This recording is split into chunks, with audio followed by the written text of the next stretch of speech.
Welcome to the Greater Irvine Chamber Business Insights podcast series, where we address challenges and ideas for early stage and entrepreneurial business leaders. Your host today is Dave Coffaro, Interim President and CEO of the Greater Irvine Chamber. Well, hello, folks. This is Dave Coffaro, and welcome to the Greater Irvine Chamber of Commerce podcast. And, I recently read a quote from the 6th century Greek philosopher Heraclitus, who said, "All is flux." And I read that this is also translated to mean the only thing that is constant is change. And I think in the business world, we can say with certainty that perpetual motion is, in fact, our reality. Whatever business you're in, customers are changing, who they are, what they expect, what they value, how they evaluate your offering versus your competitor's offering. And we also know that employees and the nature of work are changing. And how we connect employees and customers is changing, whether it's through technology, tools, business methods, processes, all of that is dynamic. So with this reality, the question is, how can business owners and leaders navigate their path on the road to excellence? Well, that is the focus of our podcast today. And my guest is Scott Bailey. Scott is the Sandler Sales Mastery subject matter expert and very experienced business veteran to help us dig into this question of the day. So Scott, thanks so much for joining our podcast today. Thank you very much for having me, Dave. So let's start out. Would you share a little bit about your background and the journey that brought you to your current role? I'd love to. First of all, I've been in sales all my career, coming up on 50 years now total, with 30 years with Sandler. And I don't think people plan on getting a career in sales. It's not something where if you go up to a little 7-year-old boy or girl and say, "What do you want to be when you grow up?" They're not likely going to say salesperson. That's just not in the cards. Might say doctor, lawyer, whatever. So I majored in biology with the plan of going to optometry school. But when my parents informed me that there was no money for professional school, I decided to try sales. Back when I graduated back in the 70s, pharmaceutical and medical companies were hiring biology students because we could talk to doctors. We knew the medical lexicon, and that's the direction I headed. And I spent the last 13 years of my career selling artificial kidneys for a major manufacturer. So I sold the complete, what they call the extracorporeal circuit. It's a big fancy term for the supplies that carry all the blood. It was a very lucrative business, and I found myself at the top after 20 years of selling, but I was doing it the hard way. I was not really following the system. I was kind of like most salespeople, working hard, and the method was, get in front of more people. The more people you get in front of, the more people you'll close. And that's true up to a point, but at some level, you hit burnout. And I was totally burnt out, even though, if you looked at my bank account, it didn't say I wasn't successful. I was financially successful, but I needed to do something about it. I couldn't sustain this level of work for the rest of my career. So I had been a subscriber of a magazine called Selling Power. And an article was written by the publisher about a man named David Sandler, and it was called The Best Kept Secret in Sales Training. So, well, that's interesting. So I enrolled in the program on my own dime, and that's another story we'll talk about, and found my own sales go up 30% in 6 months, even though I was already top of the heap. And what the difference was is most salespeople don't really practice their craft, or really, but more succinctly, they practice on customers and clients, and that's an expensive way to do it. So what Sandler offered me was a place to go and learn new techniques based upon what we call pattern interrupt, which we'll talk about in a bit. And was so impressed with it that I bought the franchise here in Irvine in 1994. And I'm happy to say it's been a successful ride, and it's been a lot of fun. I've trained thousands of people, hundreds of different companies across all industries in the Sandler selling system. So that's my story. I'm sticking to it. So you've had a big impact on a lot of people, Scott. What is it that's unique about your approach to sales training, and how does it differ from other approaches that our listeners might be familiar with? I love talking about that. And if you think of it, we live in a world of opposites. You have heads, tails, up, down, left, right, good, evil. You have sales training. The other side of that is Sandler training. It's just the opposite of what everybody else teaches. I mentioned the term pattern interrupt. By breaking the pattern, we all know that. Well, let me ask you, how do you feel, Dave, when you feel like a person is trying to sell you something? How do you begin to feel? Defensive, Yeah, uncomfortable. Yeah, it creates friction. Traditional sales training does that. So David Sandler figured out this method of opposites. So, for example, every salesperson knows the ABC rule: always be closing. Get in front of as many people as you can, give them all this information, tell them how great you are, and then ask for their business. Ask for a yes. Now, 95% of the time, what do we tell the salesperson when they ask for a yes? We say, I want to think it over, right? We come up with some kind of wishy-washy, let me do my due diligence, or I need to sleep on it, which our data shows is actually a no. So instead of closing for a yes at the end, Sandler closes for a no at the beginning.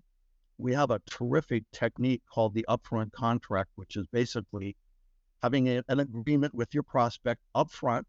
That's why it's called upfront, about what the meeting is going to be about, and we talk about the outcome. We give the buyer permission to tell us no up front. And we also tell them that if we can't help them, we may have to tell them no as well. So we get the agreement around the no. And what that does is it clears the pathway towards the yeses. So now that sounds easy to do, but most people associate no with failure.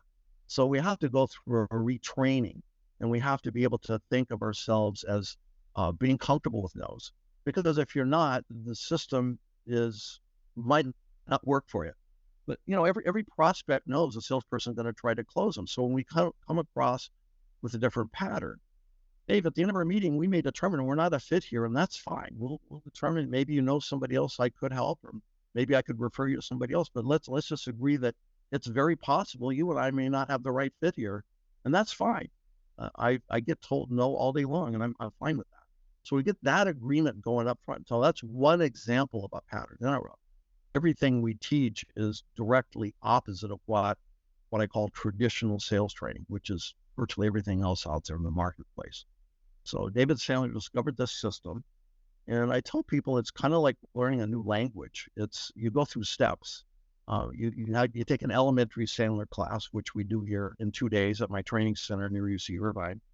And then we tell the client that it's going to be about 4 to 6 months before you see tangible results, because you literally go through a complete makeover of your sales process. And in that change, we change as people, we change as human beings. And the results are very tangible. I've never had anybody come through the program and have their business go down. It always goes up. Wow. Because now they're taking time to practice the craft. And we're particularly proud of the great mix of clients we have, because everybody learns from everybody else. You learn way more from people outside your industry than you do from people inside your industry. Having come from the kidney dialysis industry, we had these blinders on all the time. This is how we have to do it in this business. And Sandler taught me otherwise. You don't have to do it that way. So that's a little bit about what Sandler is and how it's different. And that really is a paradigm shift, because I think most of us that are business owners, we're salespeople, right? Because we've got to sell something in order to generate revenue for our business to succeed. And the idea of accepting no as okay, it's personal. You feel rejected. So that is truly a paradigm shift. We also know, kind of from experience and from lots and lots of research, that the whole idea of selling can be really uncomfortable for a lot of people. How do you help business people in that frame of mind get to a point of comfort and confidence? Man, I like that question. When you're looking at somebody, you're interviewing somebody here who is highly introverted, as David Sandler was, by the way. And I remember when my grandmother asked me what I was going to be doing with my career when I wasn't going to be going to optometry school. I said, Grandma, I'm thinking about getting into sales.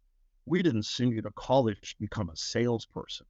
I don't really know why people feel that way about sales. I think it's an honorable career. You primarily have direct control over your income. If you're passionate about what you're selling, it's a great way to make a living. And if you're successful at it, you'll never be unemployed as a salesperson. So I just know that we associate selling and salespeople with negativity. You just don't think of salespeople, but like you said, we're all in sales at some level. At some level, if you've ever been on a job interview or a date, you're selling. It's all right. You're Right. selling. You may be selling internally inside your company. Maybe you want a raise, or maybe you want a different position. That's selling. If you're a lawyer, maybe you're selling the jury, right? Yeah. And so it's that art of being able to convince somebody. And I just believe that it's our duty as successful salespeople to sell somebody something that they do need, and it's our duty not to sell something to somebody that they don't need. You You have to have that passion about your product. Absolutely have to have that passion. that idea of passionate about your product, that resonates so much with me. For years, I ran an investment management and trust company, and one of the things, every month when the sales reports would come out, I'd call the top producers, and I'd say, "So, what was the secret? How did you bring in all this business?" And without fail, Scott, the folks that were always at the top of the list would say, "I'm not really selling anything. I'm solving problems for people. I'm understanding what they need. I'm helping them find solutions." And the part of the way that they overcame their misperceptions about sales is they said, "All I'm doing is serving clients."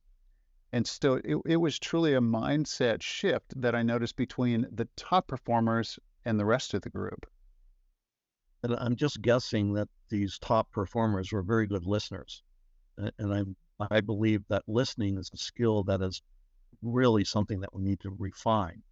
And that Sandler has something called the 70-30 rule. On a sales call, the prospect should be speaking 70% of the time. We get 30%. So in an hour sales call, that's 18 minutes.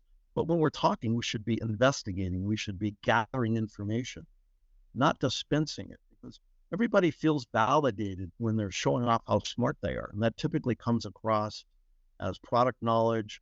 And basically what we call that is unpaid consulting. When we rely heavily on that, when we should be relying and approaching a sales call like a detective approaches a crime scene. It's a great analogy right there. That detective shows up, doesn't believe what he or she sees on the scene, and it's just his evidence.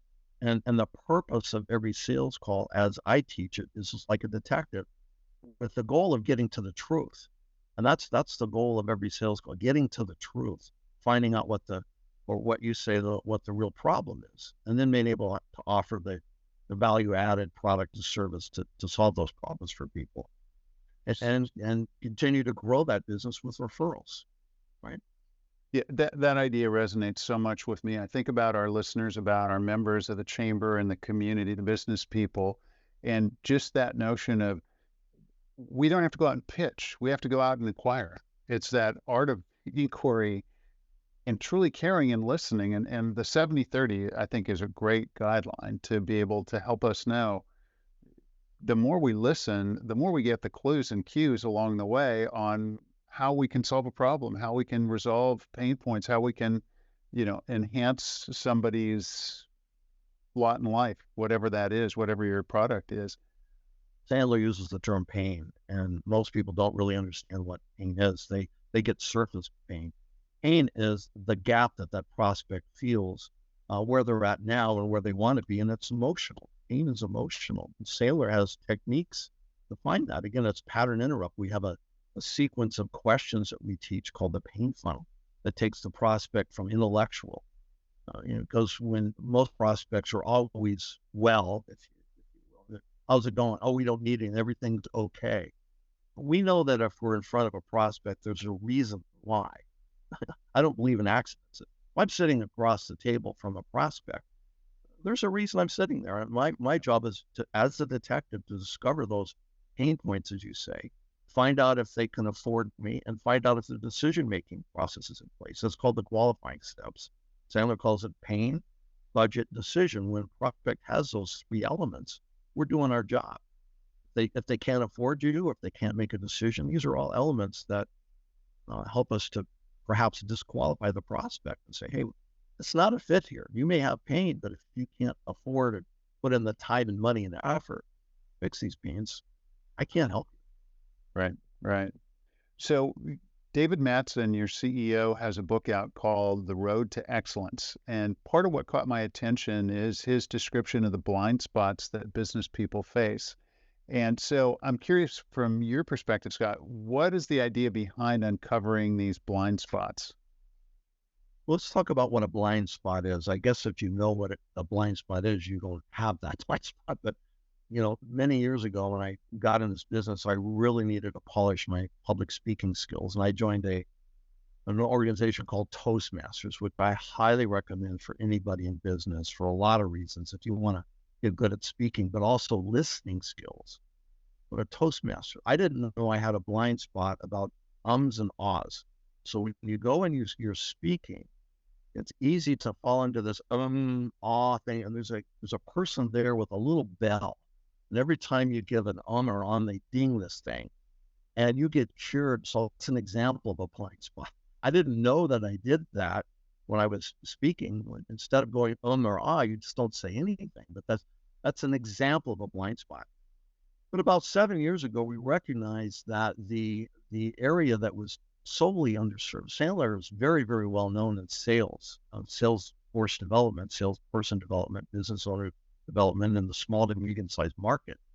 What we noticed was there was a real void in training the leaders of sales organizations, chief revenue officers, VPs of sales, sales managers, and owners who manage their salespeople. And there's just certain blind spots that they have. And one of them would be the blind spot number one, it's not being in recruiting mode, is not having a process of always be looking for talent like a really good sports team does. They're always looking for talent. The problem is most companies don't do that. They wait till there's a position open and now they're in panic mode. What if your top salesperson leaves and goes to work for a competitor and you don't have anybody to pull off the bench and take that place? So you're in deep trouble. So we've recognized about 14 of these blind spots that different companies have. And that we look at them through the lens of the sales process. So most of our training that we do is focused on sales and sales leaders of companies, because that's where the revenue is generated. Sales is the only department in a company that generates revenue. Why wouldn't you train your leaders, your sales leaders, and all your leaders for that?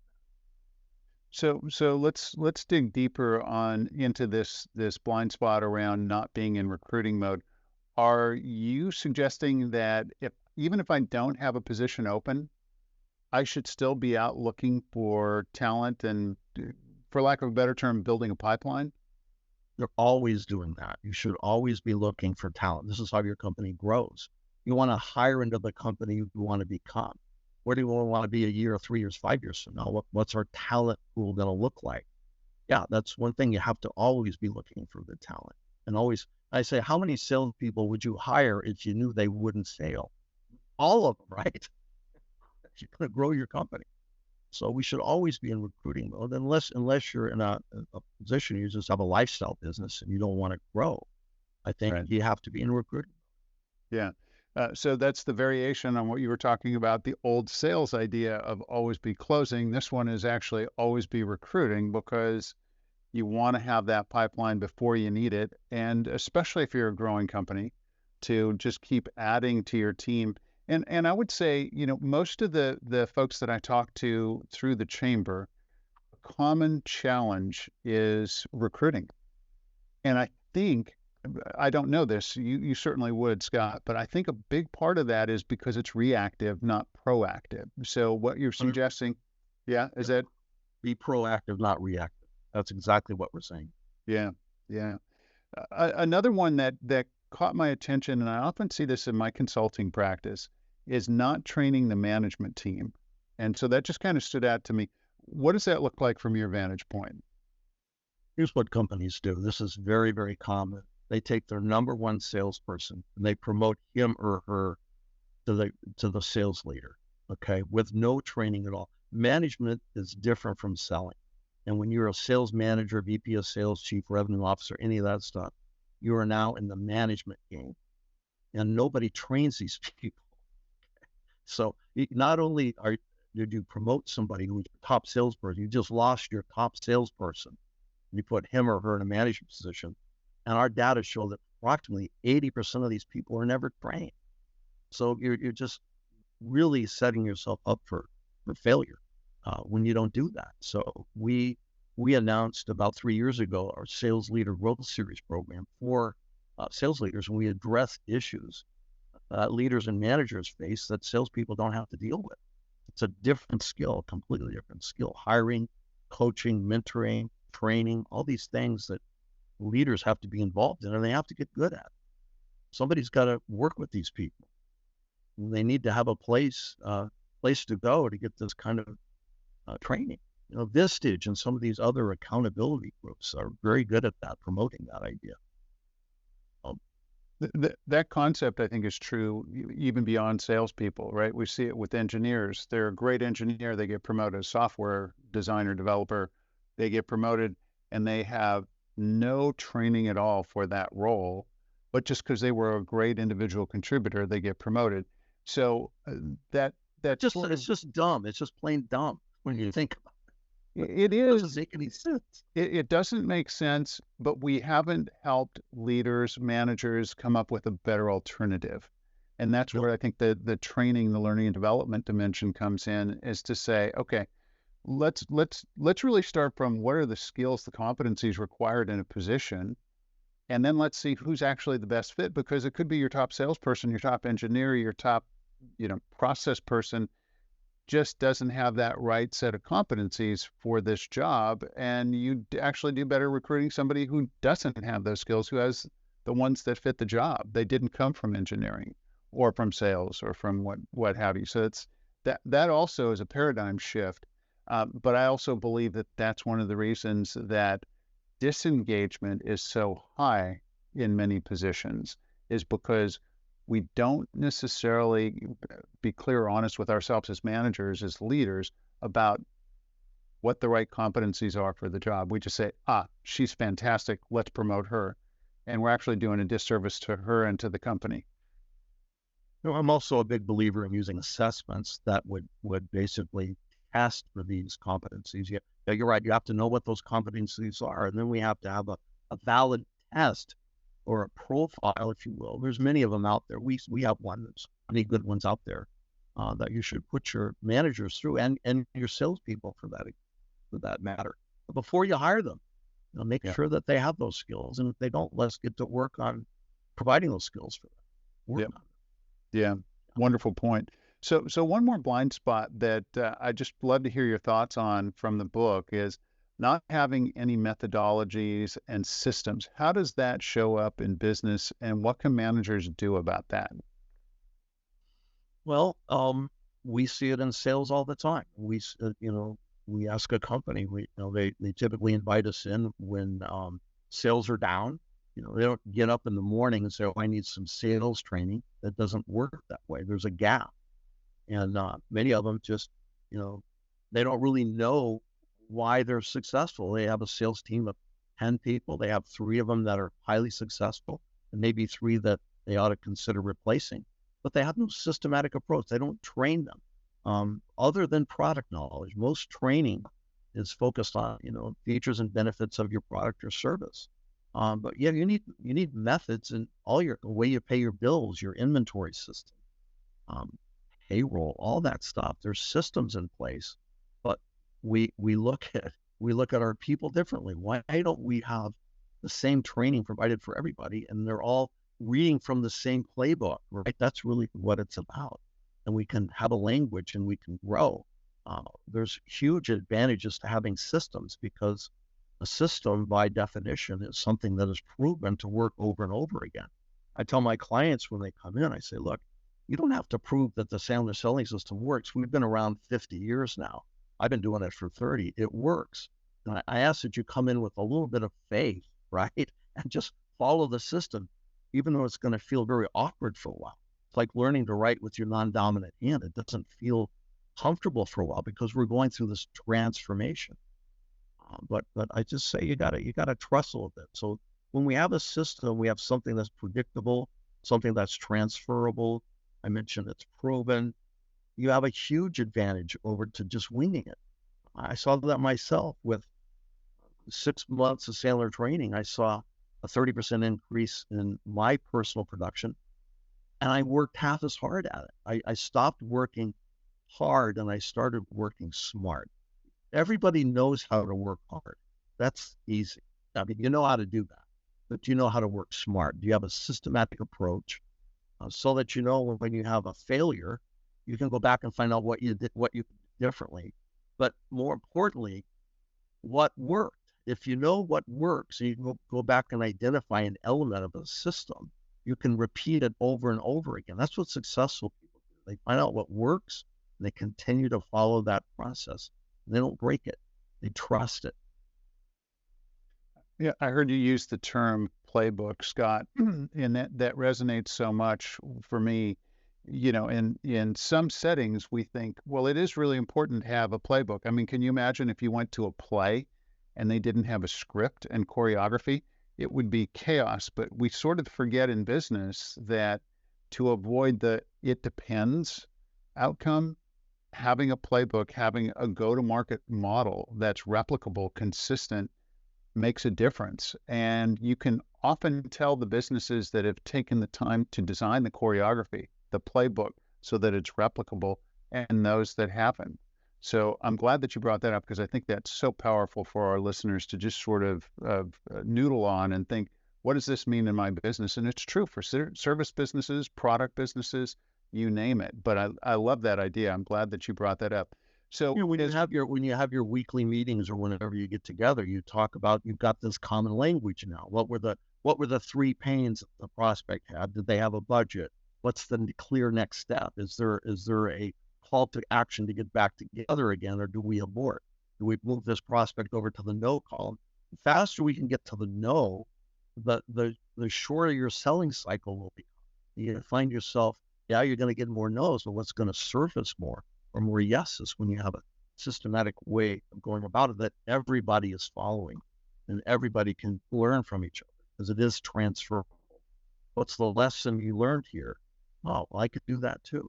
So I learned more from people outside my industry than I did from people inside my industry when I got involved with Sandler initially. That was the beauty of it for me, learning from other people. Wonderful concept. Love that. Replicable, consistent methodologies. So as we come to the close today, Scott, what one piece of advice do you have? And you got to narrow it down to just one, but one piece of advice that you would like to share with our listeners as we wind down. Imagine you have the winning lottery ticket in your pocket, okay? $100 million lottery ticket. You're on the way to cash this ticket at the lottery office. And you remember that you have an appointment with a prospect on the way to the lottery office. You're going to have $100 million before taxes anyway. How would that sales call go differently for you if you have that winning lottery ticket in your pocket? We tell our clients, and we call them learners, approach every sales call as if you had the winning lottery ticket in your pocket. You have equal business stature, or what we call EBS, with the prospect. And that allows us to get to the no quickly. And all I want to do, I don't want to blow off the sales call. I still want to get a decision, but I'm okay with the no. I'm now bulletproof because I don't need to make a sales call. If you have to close a sale, those are the ones where we go in and we telegraph it. Prospects are onto that. They know when you need to make a sale, and that's where all the games are played. So a little bit of wisdom there. Approach every sales call as if you have the winning lottery ticket. You'll see a huge difference. That just takes all the pressure off. And then you can have a conversation back to where we were, to understand, to listen. Wonderful. That's the Sandler selling system is approaching every sales call as if we didn't need to close it. And it's just a natural, it's a conversation, but it leads to some kind of an outcome. And the outcome has to be clearly defined by you and or the prospect. We have a contract with people. So anyway, this was a lot of fun, Dave. Thanks for having me today. Appreciate it. Thanks so much, Scott Bailey. Thank you for being a part of the Greater Irvine Chamber Business Insight podcast and sharing your insights. Folks, thank you so much for joining us today. Have a great rest of your day. Thank you for joining us for the Greater Irvine Chamber Business Insights podcast. To stay informed about upcoming podcasts and other important business news, please subscribe to our channel or check the Greater Irvine Chamber website.